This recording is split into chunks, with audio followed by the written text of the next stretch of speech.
Anna looked around as she walked through the gates of Smart Chain College for the first time. The sprawling, luxurious school grounds were a far cry from her former middle-class high school. Everywhere she looked, she saw finely dressed students laughing in clusters, carrying designer backpacks, and walking with an air of entitlement. This was the most prestigious high school in Lagos, the pride of Nigeria, known for its impeccable academic record and selective student body. Only the wealthy could afford to send their children here, and Anna's presence on a scholarship was like a pebble tossed in a pond. For many years, Smart Chain had awarded scholarships to 2 lucky middle-class students every year, giving them access to the world-class education among the city's elites. This year, Anna was one of them thanks to her impressive academic record. But it didn't take long for her to understand that in the world of the rich, people like her were barely tolerated, and she felt the weight of it from her very first day. In particular, there were 3 girls who made it their mission to remind her of her outsider status. They called themselves the Pop-Up Queens, a trio of polished, fashionable bullies who lorded over everyone in school. First, there was Cynthia, the leader, tall, with a sharp gaze that could slice through steel. Then there was Lara, who always trailed after Cynthia, agreeing with every snide comment. Finally, there was Benita, the quiet but ruthless one, always coming up with new ways to terrorize their victims. The queens were more than bullies, they were like royalty. If Cynthia gave someone a scornful look, the entire school would ostracize them for weeks. They were merciless with scholarship students, whom they saw as intruders into their lavish world. To them, Anna was nothing more than an unwelcome anomaly. In the beginning, Anna tried to ignore their taunts and whispers. She focused on her studies, determined not to let anyone ruin her chance at a better future. But the pop-up queens were relentless. They would wait for her in all ways, sneering as she passed. They would make loud comments about her weight, smirking as if she didn't exist as a person with feelings. Anna was heavier than most girls in Smart Chain College, and she knew it. But she had never been ashamed of her body until now. Each time Cynthia or Lara or Benita sneered at her, she felt smaller, shrunken by the force of their disdain. In the cafeteria, they would accidentally spill drinks on her tray or mockingly offer her weight loss tips.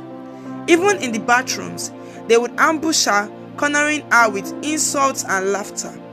She started avoiding mirrors and skipped lunch to avoid crossing paths with them. No matter where she went, they found their ways to tear her down. By the end of the first month, Anna's spirit was crushed. The scholarship that once felt like a golden ticket now seemed like a curse. She dreaded going to school, feeling like a stranger in a hostile land.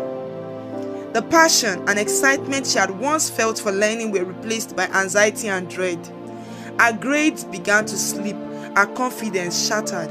She felt alone, and though she tried to confide in her parents, she couldn't bring herself to burden them with her pain. One afternoon, feeling particularly miserable, Anna wandered into the library, hoping to find solace in quietness. She found an empty corner and buried herself in a book, hoping to escape the real world, even if it's just for a moment. "Hey," a gentle voice said behind her, startling her. She turned to see a tall, lanky boy with curly hair and a warm smile. He wore the same Smart Chain uniform, but somehow looked different, more approachable than the other students. "I am Daniel," he introduced himself, still smiling. "I haven't seen you around here before." "New student?" Anna nodded, her heart pounding with nerves. She didn't know who this boy was or why he was talking to her, but there was something sincere in his eyes. They chatted for a while, and she learnt that Daniel was the director's son. Though that piece of information would have intimidated her if she had known earlier. He put her at ease with his easygoing manner. They talked about books, music, avoiding the subject of her bullying or the pop-up queens. Gradually, Anna felt herself relaxing, laughing at his jokes, and forgetting for a moment the troubles that awaited her outside the library. In the weeks that followed, Daniel became a friend she hadn't known she needed. They met almost daily in the library, sharing stories and cracking jokes. Over time, he convinced her to start working out at the school gym with him on the weekends. At first, Anna was reluctant. She had always been self-conscious about her body, but with Daniel's support, she grew more comfortable and the gym became their haven. Each section, she pushed herself a little harder, motivated not only by her growing friendship with Daniel, but also by the desire to reclaim the confidence she'd lost. She started seeing changes, small ones but enough to make her feel proud. The workouts combined with her resilience began shaping her in ways she hadn't expected. Before she knew it, months had flown by, and the girl who used to dread her reflection in the mirror now saw a powerful, curvy young woman staring back. Her newfound confidence radiated in her posture, her walk, and even in her voice. She no longer felt ashamed of her body. She embraced it, her strength and curves becoming a source of pride. Her grades improved and she began participating actively in class again. But the most satisfying change was the effect her transformation had on the pop-up queens.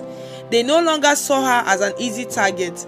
If Cynthia or Lara tried to insult her, she responded with wit and confidence, refusing to back down. The other students watched in awe as she stood up for herself, unafraid of the queen's icy glares. Her courage didn't stop there. She began defending other scholarship students and anyone else who fell victim to the queen's cruelty. If she saw them bullying someone, she would step in, her presence alone enough to silence them. Her friendship with Daniel gave her an extra layer of protection, and the queens quickly learned to tread carefully around her. Cynthia, the ringleader, was furious. She couldn't stand that a mere scholarship student was defying her, let alone standing up to her. She tried to rally others against Anna, but the tide was turning. Students who had once idolized the pop-up queens now saw them for what they truly were, cruel bullies clinging to their power. And Anna, with courage and resilience, had become a role model, someone the other students could look up to. One afternoon, as Anna walked down the hallway, she saw Cynthia cornering a timid-looking scholarship student named Tolu. Cynthia was sneering, laughing at the girl's worn-out shoes and second-hand backpack. Anna's blood boiled. She strode over, her voice firm and unyielding. "Cynthia," Anna said, standing tall, "why don't you leave her alone?" Cynthia turned, her face with a mixture of surprise and anger.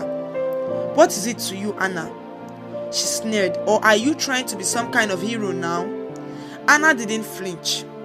"You don't scare me anymore, Cynthia, and you don't scare her either. This school is for all of us, not just for you and your friends." The students nearby fell silent, watching the confrontation unfold. Cynthia's face turned red, but for the first time she had no retort. She knew Anna's words carried weight. The students around them were nodding, murmuring their agreement. The queen's reign of terror was crumbling and everyone could see it. After that day, the bullying stopped. Cynthia and her friends avoided Anna, wary of her newfound strength and popularity. And Anna, she walked through the halls of Smart Chain College with pride, her head held high, knowing she had earned her place there, not just because of her scholarship but because of her courage and determination. She continued her friendship with Daniel, who was thrilled to see her transformation. Together they made plans for the future, their dreams no longer tainted by the shadows of the past. Anna knew she had to overcome more than just the bullying. She had to learn to believe in herself, to see her own worth, and to use her strength to lift others up. From that day forward, Anna was no longer just a scholarship student, but was a beacon of hope, a reminder that no matter where you come from or what you look like, you have the power to shape your own destiny. Follow, like, and share for more amazing videos like this. Thank you very much. See you in my next video upload.